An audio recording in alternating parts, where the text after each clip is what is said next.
Hey guys, I'm going to show you how to hook your generator up to your house. Not exactly legal, but I'll show you the ins and outs and how to do it, okay? We have a power outage over here at my house right now, and all of us want to cook and get our day going. So let me show you what's going on, okay? I'll give you some background first. All right, so that's my neighbors. This is my circuit board here, okay? So inside of here, okay, I've got multiple different circuits. This over here is 90 amps. It's 220, you can tell because it's got two legs. These are 110 plugs because they only got one leg each. These go to the garage, and this over here goes to the house, okay? So right now you can see it's on, but I have nothing coming out my meter. So we clearly have a power outage right now, okay? So what I need to do is I need to shut this off, because when I hook the generator up, I have it hooked up to this leg, okay? And so if the generator's running and this is on, I'm feeding power back to the grid and I could electrocute somebody, or I'm providing power to all the neighbors. So the proper way to hook this up is you actually hook the generator in series with this, but you have to have an interrupter switch. So in other words, you can be generator or line power. I don't have an interrupter switch. I haven't purchased one. One of these days I might, but for now, you just have to make sure you close this. So whenever your generator is running, this needs to be off. If the power is back on, then you can flip this thing on and off and it won't matter. But you don't want to be sending power downstream to where you can electrocute somebody. I'm not kidding. This could kill somebody. You cannot forget this part, okay? This has to be off before you do this fabrication, okay? Alrighty. So I have a generator down here. Okay, it's not a super powerful one. I think it's like 4,800 watts or 4,700 watts or whatever the hell it is. Let me turn my flashlight on here.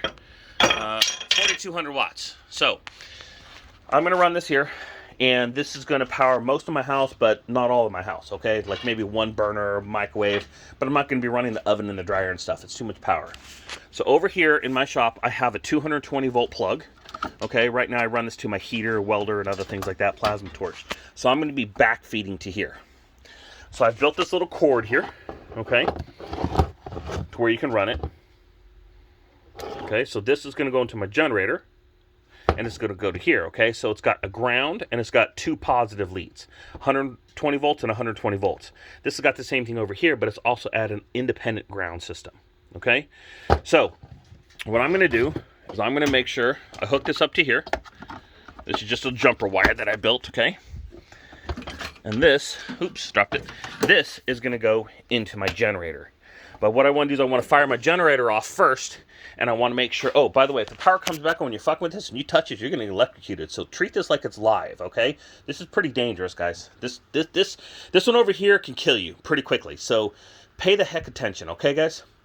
Okay, so we're going to go ahead and light the generator up. And I've already been running it for a few minutes to warm it up, so you guys don't have to listen to it run, okay? So I'm going to hit the electric start, and it's going to get really loud.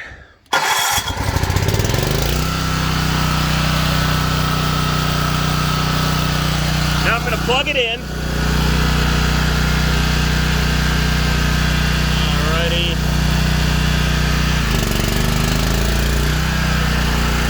There you go. I am now on generator power in my house.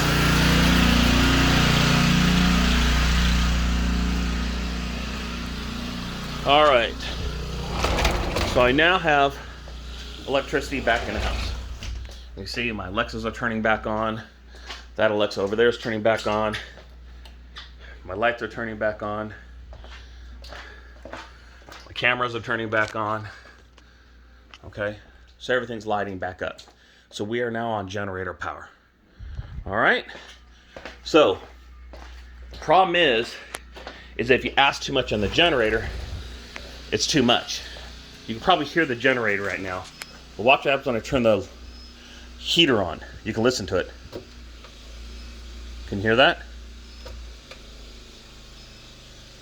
The generator goes, I can't handle all that heat. So, one burner, one toaster, one microwave.